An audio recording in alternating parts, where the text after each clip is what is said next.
Chris. Hi there. Can you tell me your involvement with the film? I am the executive producer.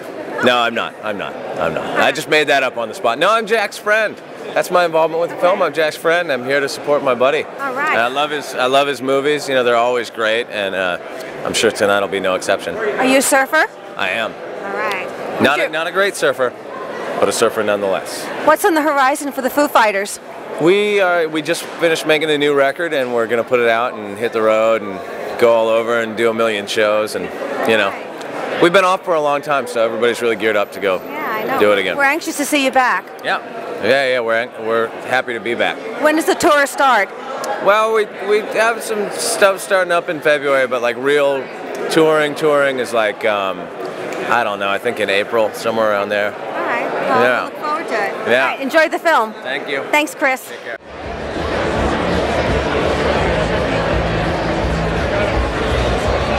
Please welcome Russ Spencer. Thank you, Roger.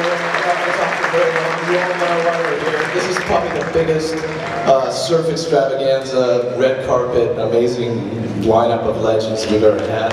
Really appreciate everybody being here.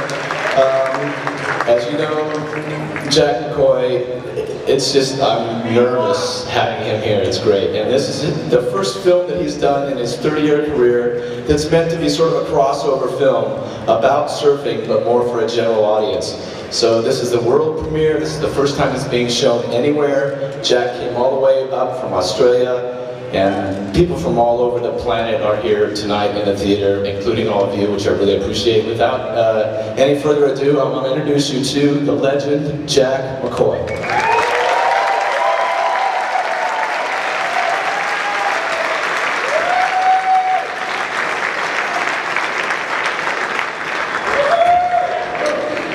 Aloha. First and foremost, I'd like to thank Russ, Tab, Sean, Candice, and Robert at this amazing festival. I've had a week here and it has just been absolutely incredible. And I just have to say it's a wonderful experience. Carol Marshall has also been very helpful with all of our publicity crew. I'd like to thank them. I'd also like to thank all the gang of Channel Island surfboards who have made us feel very, very welcome here at the opening and for everything we've been doing here. And also, of course, I'd like to thank Karen and everyone at this amazing theater. There are no more theaters in the world as beautiful as this one. And tonight, I'm sharing my movie and the space with all of you in something that gives me chicken skin. I have to send a huge thank you to my associate who has been helping me throughout this entire production of trying to get all of you here. Her name is Keiko Beatty. Could you please give her a round of applause? Keiko is just an absolutely beautiful woman who is so full of Aloha, and it's just been an absolute honor to work with her. You know, all of us here are surfers, and surfers are special. Every single one of us. Some who I believe that are in the audience tonight are the greatest surfers in the world. I want to thank all of them for coming and make an effort to celebrate this premiere with us mortals. You may recognize Gidget, Bruce Brown, Mickey Mignot, Sean Thompson, Derek Hynd, the Marshall Brothers, Tom Moore, Terry Chung, Peter Townsend, Lisa Anderson, Marty Paradisis, Manoa Drolett, Kelly Slater, and other legends, past, present, and future. I've devoted my life to making movies about these amazing surfers, but A Deeper Shade of Blue is about every surfer. All of you in the audience, young and old, skilled or fumbling, boys and girls. This film is about our lives as surfers, every one of you, all of us together, in a culture of wave riders, surf culture. On behalf of my executive producer, Gordon Merchant, and my producer and lovely wife, Kelly, and my stellar cast and crew, I want to thank you all for coming to this very special occasion. I am very humbled and honored to have it with you, and I'm going to sit in the audience and share the movie for the first time on the big, big screen with all of you. Aloha.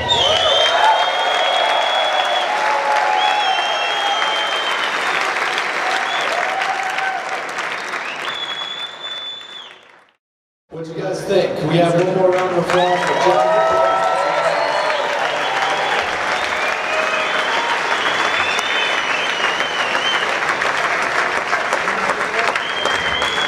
Once again, I'd just like to thank all the legends and all my dear friends who have come all the way from Los Angeles to San Diego or even from around the block for coming to see the film. Did you enjoy it? Well, that's 5 years of my life. So, does anybody have any questions they'd like to ask? Or? Let's start off. Just tell us a little bit. You've been making surf films for 30 years. 5 years ago, you decided to make something more for a general audience. And something with a real personal sort of message. Talk about that decision and what you were going for. I just felt the responsibility to share what I'd learned and grew up with my whole life. I mean, there's Mickey Munoz and Rennie Yeager and Bruce Brown. I went to my Kailua Intermediate School one day with my father and saw a Bruce Brown movie, and he shook my hand and thanked me for everything, and at the end of the day, I said, I want to be like that guy. So Bruce, who's here, could you please give Bruce Brown a big round of applause, please?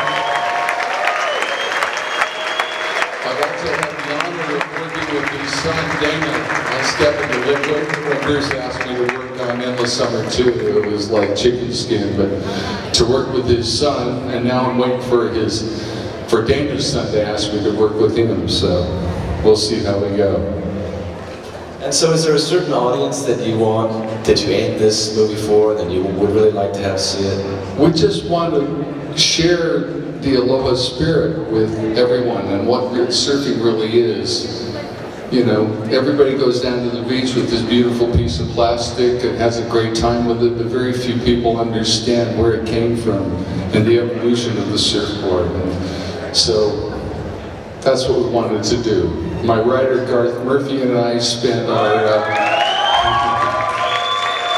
life growing up in Hawaii, and we saw this evolution. And I was just telling Rennie Yeager tonight, one of the first surf posters I had on my wall was him at Point Conception here in Santa Barbara. So everything kind of comes full circle. Rennie Yeager, wherever you are, thank you for your inspiration as little brother.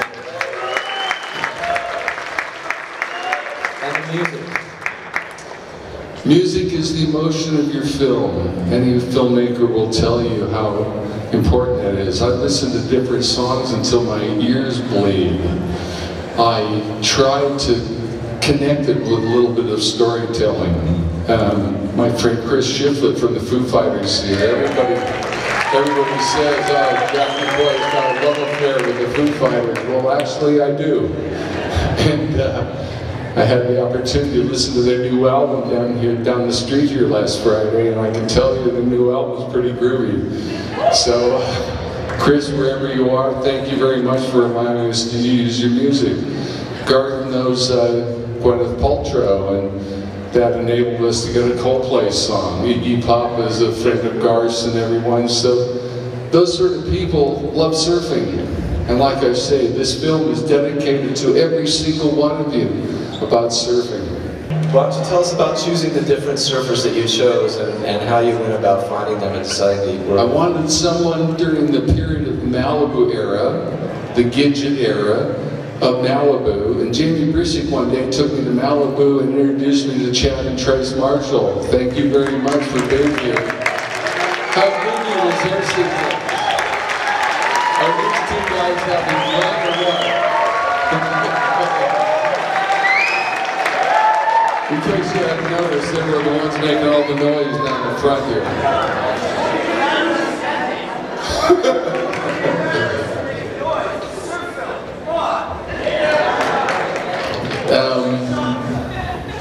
Anyway,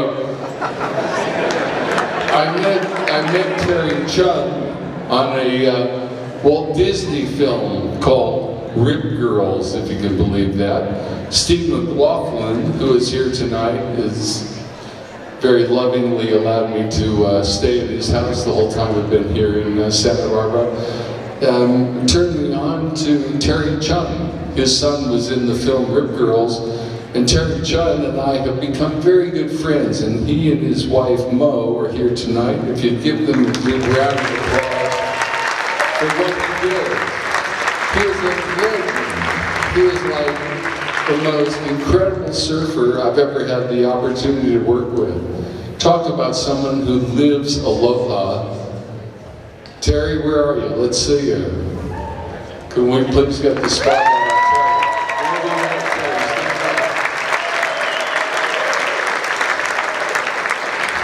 I think everybody wants to know about the underwater jet ski, too. Those were amazing shots, and how did you pull that off?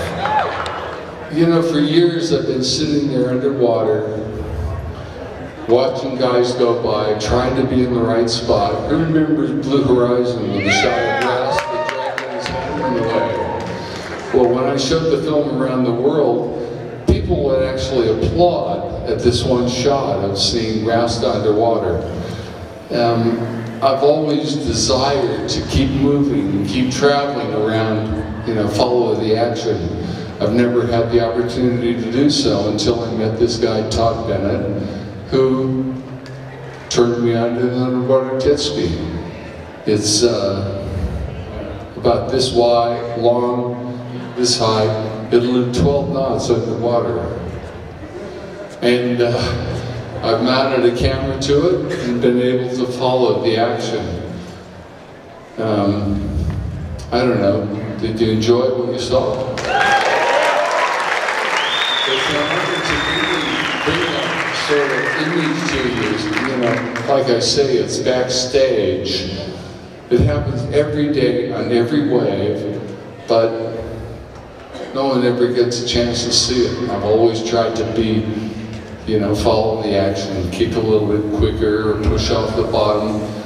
But this is something that, you know, no one's ever done before.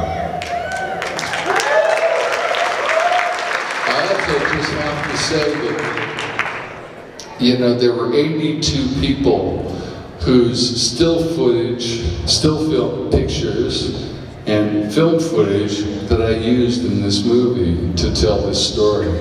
Someone here tonight is the caretaker of Bud Brown's films. Bud was my huge inspiration as a water photographer, and Buzzy Trent's daughter is the keeper of Bud Brown's movies. And I don't know if you're still here down there, but if you are, thank you very much. I love Bud Brown. I dedicated the film to Rel's son, who used to drive out to her house and sleep on her veranda. As a kid, I was in love with her sister, Anella. But, you know, Makaha is a very special place. And Stacy Peralta, who is in the audience tonight, if you give him a big round of applause. Sam George made the best surf movie ever called Riding Giants. Really, Makaha was the birth of big wave surfing. And Buzzy Trent, Anna's father, was the man who really pioneered big wave surfing, and I take my hat off to him. So, 5 years. This is great. It gives me a chance to thank all you people that I wanted to at the start, and Garth told me that my opening speech would be too long. So, 5 years of working to this thing, how does it feel for you when you sit in the audience and you see it on the big screen? Thank you. Every one of us who are here tonight have shared something very special with me. The opening night of the film, you know. Bob McKnight is here. Renee Yater is here. Mickey McGee, Jericho Poplar. I love you. Women surfing. You know, it was really important for Garth and I to have a really strong women's sequence that acknowledged the women's surfing of today. Let's hear it for the women.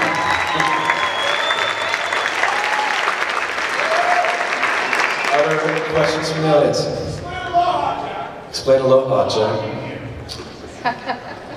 Well, Brian explained it. I can't say it any better than Brian. Brian came to my local area and shared his spirit of Aloha. Bruce Raymond and I invited Archie Capella and Brian Kealana and Dave Parmenter to share some of the Australian surf club. Jack McCoy's a clubby, keep it quiet if you don't mind.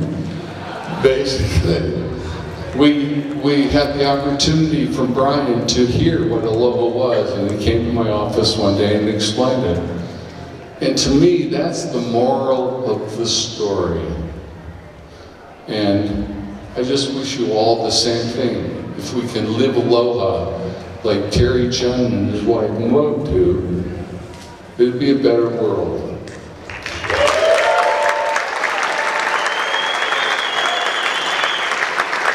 Let's have one more round of applause for the legendary Chandra. I just have one more thing I'd like to say, and that is that in 1989, when I just traveled across the Pacific and manufactured my son Cooper, I was out of work. And I met a gentleman by the name of Gordon Merchant, and he believed enough in me to give me a job.